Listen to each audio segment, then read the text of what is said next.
This is Margaret Lindsay, and in this video I am going to show you some of the neat features that PrimaryPad offers us as teachers. In front of you, you see a PrimaryPad that was created by one of my students, and that was used by two of them, obviously Alex and John. You can see here the authorship colors, how everybody wrote their own line here. Now let's take a look at these buttons over here. You've already looked at this and added your name here and maybe changed your authorship color if you wanted to. If Alex and Sean were also on this pad right now, then they would be showing up here, so at any point I can see how many people are using the pad and are available. So right now I'm the only one here. Let's take a look at some of the settings. The settings here, you can choose whether you want the chat, like on the right hand side on the screen. You can choose if you want the authorship colors. You can choose if you want the lines. I generally leave all of it up. It's not always a good idea, as you can see. The kids do play around with that. So Alex just entered blanks over and over, and then Sean says stop pressing enter, and Alex says okay and starts entering again. So with the chat feature you will have that, but the good thing is that the kids can't erase it, so you can quickly put an end to that if you see anything like that going on. Next one is our import and export feature. You can take a file that you want the kids to start working from that you already have on your computer. You would click here, choose file, get it from your computer, from your documents, and then it would appear in this area right here.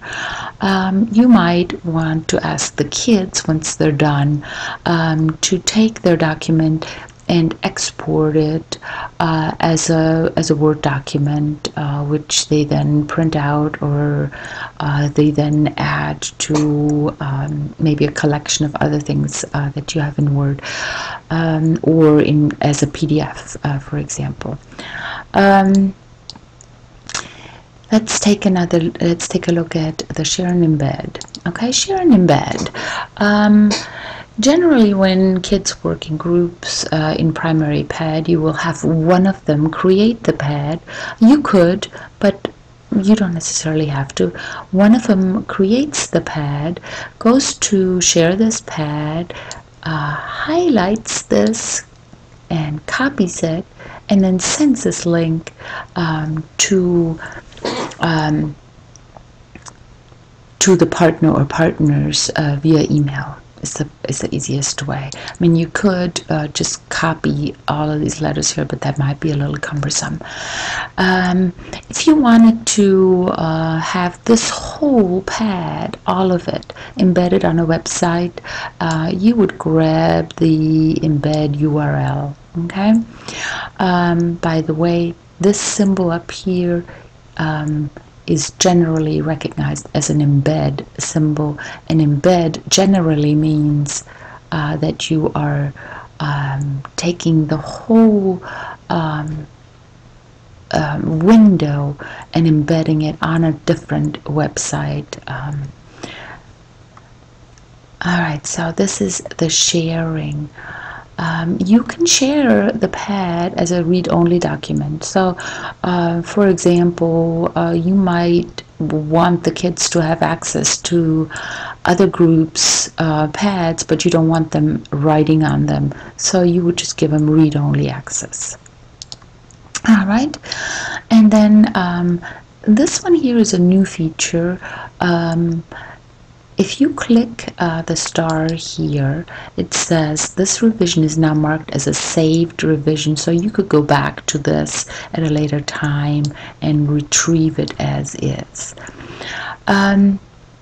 one of my favorite features on PrimaryPad is actually looking at the history. Um,